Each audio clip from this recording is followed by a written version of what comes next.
बोलो तेजाजी महाराज की, बोलो तेजाजी महाराज की। जब जब हनुमान बोला है,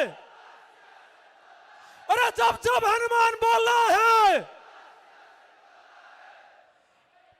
मेरे लोगों आप 2 मिनट शांति पूर्वक बैठे रहिए।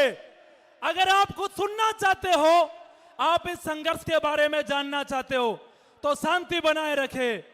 मेरे लोगों, ये जो संघर्ष चल रहा है, पिछले 4 सालों से लगातार एसआई भर्ती और आरपीएससी को भंग करने की हम मांग कर रहे हैं।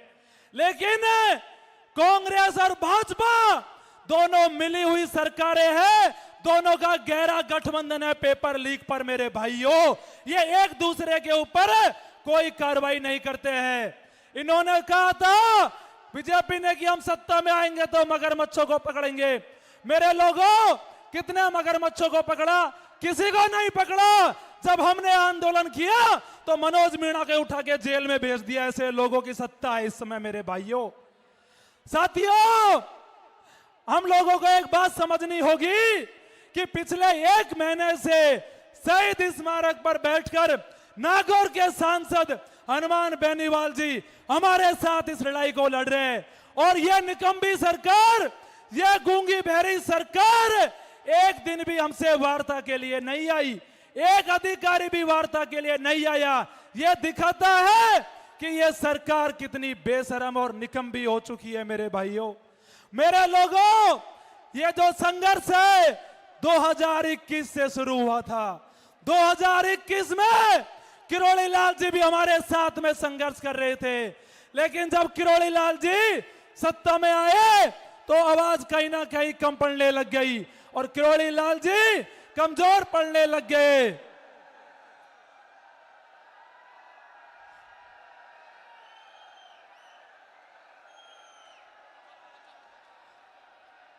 हनुमान बेनीवाल जिंदाबाद,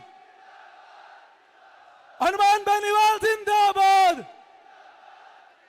अरे जब जब हनुमान बोल रहा है, अरे जब जब हनुमान बोल रहा है, भाइयों बैठ जाओ 2 मिनट। आप सुनो, अभी समय लगेगा नेताजी को। जो भी खड़े हुए वो बैठिए। आप व्यवस्था बनाए रखिए, यह व्यवस्था हमारी है। आप ऐसे मत करो भाइयों, बैठो सारे। अभी नेताजी नहीं आए, आप बैठ जाओ सारे। साथियों बैठिए, बैठ। जो भाई पीछे तक खड़े हैं उनसे मेरा निवेदन, आप बैठो एक बार मेरे भाइयों। मेरे लोगों, मैं आपसे कहना चाहता हूं कि राजस्थान में हनुमान बेनीवाल जी के अलावा 24 सांसद और हैं। राजस्थान में 10 राज्यसभा के सांसद हैं, 200 एमएलए हैं, लेकिन सबकी आत्मा मर चुकी है। एक नागौर का सांसद हनुमान बेनीवाल हमारे बीच में 1 महीने से शहीद स्मारक पर बैठ के संघर्ष कर रहा है। मेरे भाइयों, बाकी लोग राजस्थान में दिखाई नहीं दे रहे, कौन से बिलों में घुस गए उनका कोई पता नहीं लग रहा। मेरे लोगों, हमने किरोड़ी लाल जी से भी कहा था कि 25 तारीख को आपको भी यहाँ युवाओं के लिए न्याय दिलाने के लिए आना चाहिए। अगर आज नहीं बोलोगे तो युवा आपको भूल जाएंगे। आज नहीं बोलोगे तो कब बोलोगे? आपको यहां आना चाहिए था। हनुमान बेनीवाल जी ने भी उनको निमंत्रण दिया था। मेरे भाइयों, मेरे लोगों, हनुमान बेनीवाल जी ऐसी संघर्ष की शख्सियत है जिन्होंने सब कुछ छोड़ छाड़ के आप लोगों की लड़ाई लड़ी है। मेरे लोगों, हमने इतिहास पढ़ा है, हमने इतिहास सुना है, लेकिन उस समय हम मौजूद नहीं थे। लेकिन आने वाले समय में जब इतिहास लिखा जाएगा तो हनुमान बेनीवाल जी का नाम लिखा जाएगा उस इतिहास में। मेरे भाइयों,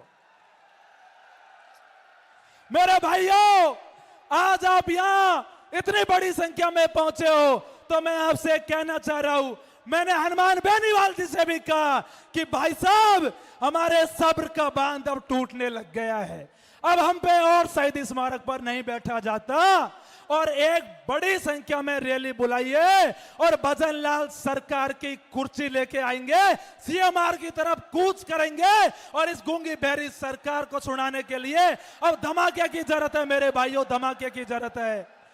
आप मेरे को बताओ, मैं कहना चाहता हूं अगर नेताजी ने आदेश दिया तो आज तमाम युवा शक्ति को सीएमआर की तरफ कूच करना पड़ा, तो हम चलोगे नहीं चलोगे? बताओ, चलोगे ना?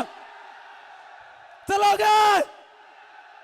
साथियों, मेरी बात खत्म करते हुए 2 लाइन बोलूंगा मैं आप लोगों के बीच में। दरियाव तेरी खैर नहीं है, दरियाव तेरी खैर नहीं है, बूंदों ने बगावत कर दी है, नादान ना समझ बुजदिल इनको, लहरों ने बगावत कर दी है, हम परवाने हैं मौत समा, मरने का किसको खौफ यहां, रे सरकार तुझे अब झुकना होगा, हनुमान बेनीवाल ने बगावत कर दी है। धन्यवाद, जय हिंद, जय भारत।